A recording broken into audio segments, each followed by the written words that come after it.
जय श्री कृष्ण। गीता धाम गुरुकुल में फिर से आपका स्वागत है। कक्षा कक्षा कौन सी है? क्लास 5th, सब्जेक्ट EVS यानी सामाजिक। क्या है? सामाजिक, ठीक है। और डेट हो गई आज 14/7/2021। ओके, देखिए कक्षा 5 के लिए पहला पार्ट पूरा हो गया और सारे क्वेश्चन भेज चुका हूँ मैं। आपने कॉपी कर लिया होगा या कर लेना, ठीक है। अब अगला पार्ट है पार्ट नंबर 2। पार्ट नंबर कौन सा है? Lesson number 2। और पार्ट का नाम है परिवारों का आना जाना। क्या नाम है? परिवारों का आना जाना। अब ऐसा क्यों होता है? देखिए, राजस्थान और भारत में कई ऐसे इलाके थे जहाँ पे काफ़ी समय लोग वर्षा पे निर्भर हुआ करते थे। किस पे निर्भर हुआ करते थे? वर्षा पे। अगर वर्षा नहीं हुई तो अकाल पड़ जाता था और अकाल से निपटने के लिए, मजदूरी करने के लिए, अपने परिवार का गुजारा करने के लिए, परिवार को पालने पोषने के लिए क्या करते थे वो लोग? अपना गांव छोड़ करके दूसरे गांव में या दूसरे शहर में या जहाँ पे नदियाँ या जहाँ पे बरसात होती थी उस गांव में जा कर के वो मजदूरी करते थे।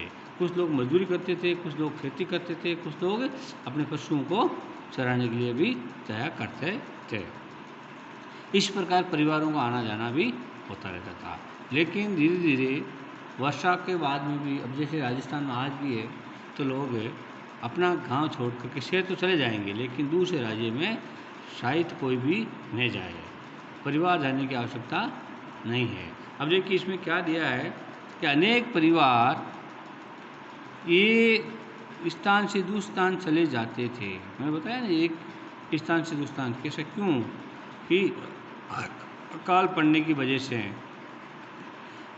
ऐसा एक ही परिवार संतु का था। एक ऐसा परिवार कौन था? तो इसमें दिया गया है किताब में, संतु का परिवार था और संतु का परिवार गांव में रहता था। क्या करता था?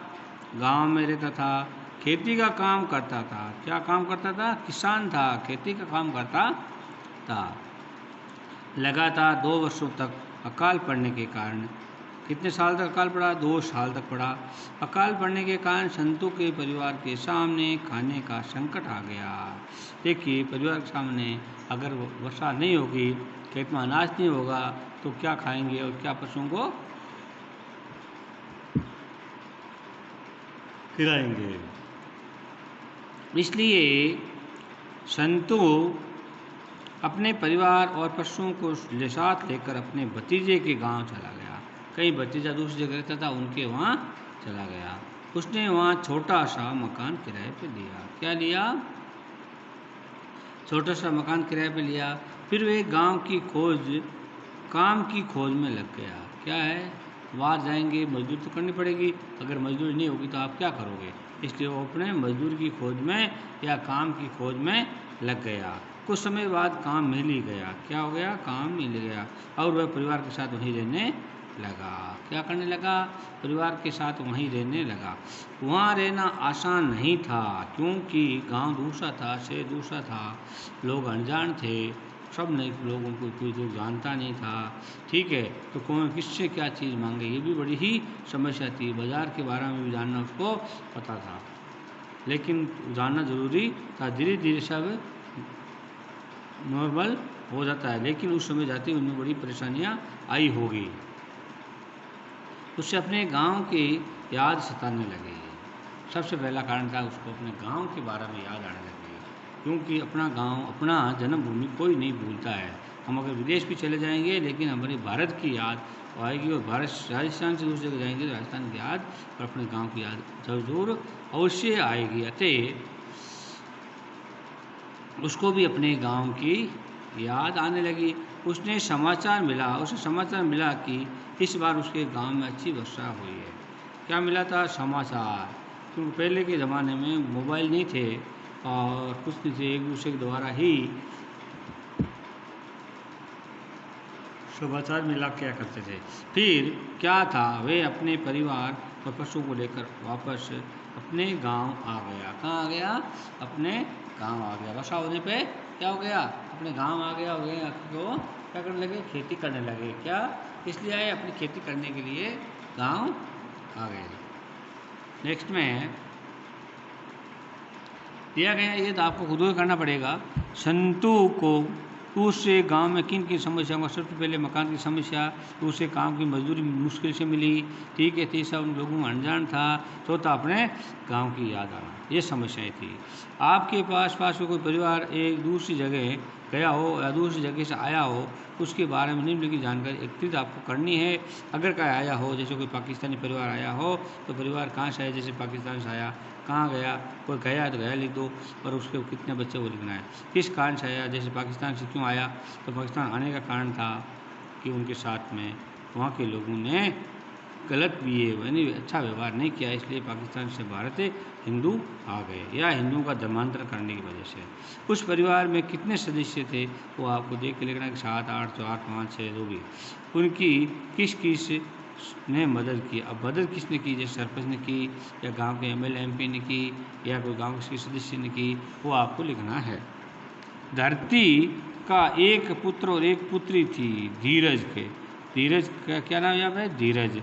धीरज का एक पुत्र और एक पुत्री थी।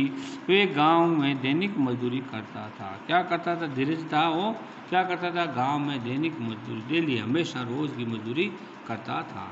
उसका पुत्र 12वीं, कौन सी क्लास में था? 12वीं, और पुत्री 10वीं कक्षा में पढ़ती थी। जब उसके पुत्र ने 12वीं कक्षा उत्तीर्ण की तो उसे उच्च शिक्षा दिलाने के लिए शहर के कॉलेज में भेजना था। कहाँ भेजना था? शहर के कॉलेज में भेजना था, क्योंकि गांव में उस कॉलेज थी नहीं, इसलिए 10वीं 12वीं के बाद में, और दोस्तों सोचा कि काम यहाँ भी करना, काम वहाँ भी करना। सोचा कि बेटा अलग रहकर पढ़ेगा तो परिवार का खर्चा भी बढ़ जाएगा। क्या बढ़ जाएगा? परिवार खर्चा। और 2 साल बाद उसकी पुत्री 2 साल बाद उसकी पुत्री को भी उच्च शिक्षा हेतु शहर भेजना होगा। क्या करना होगा? 2 साल बाद में तो 10वीं पढ़ती है, उसको भी 2 शहर भेजना होगा। अतः उसने निर्णय लिया, क्या लिया? फैसला किया, निर्णय लिया कि वह यहाँ भी दैनिक मजदूरी करता है, यहाँ भी दैनिक मजदूरी करता है, वहाँ भी जाकर मजदूरी ही करेगा। वह शहर में जाएंगे, वहाँ भी आपको मजदूरी मिल जाएगी, और पूरे परिवार को वहाँ लेकर जाएगा। क्या करेगा? पूरे परिवार को वहाँ लेके जाएगा। जब वो शहर आया तो उसने मकान किराए पर लेने की कठिनाई आई। सबसे पहले क्या कठिनाई? मकान को, अनजान आदमी को शहर में मकान कौन देने वाला, किराया बड़ी मुश्किल से ही मिलता है। मकान किराया अधिक होने के कारण उसने शहर से दूसरे कमरा लेना पड़ा। क्या लेना पड़ा? दूसरा कमरा लेना पड़ा, जिसमें उसके परिवार को रहना, सोना और खाना बनाना पड़ता था। क्या करना पड़ता था? उसके परिवार को रहना, सोना और खाना बनाना पड़ता था। उसका पास पड़ोस भी नया था। क्या था? पास पड़ोसी नया था। उसे दैनिक मजदूरी के लिए भी अधिक प्रयास करने पड़ते थे। शहर में अधिक खर्च के कारण वह दिन में मजदूरी और रात में चौकीदारी का कार्य भी करता था। क्या करता था? दिन में मजदूरी और रात में चौकीदारी कार्य भी करता था। और बच्चों की पढ़ाई पूरी होने पर उन्होंने गांव वापस जाने की ठानी थी। क्या की थी? गांव वापस जाने की ठानी थी। देखिए अगला पार्ट में आगे पढ़ाऊँगा। जय श्री कृष्णा। जब तक आप इस पाठ को याद करेंगे और पढ़ेंगे और अपनी कॉपी में नोट करेंगे।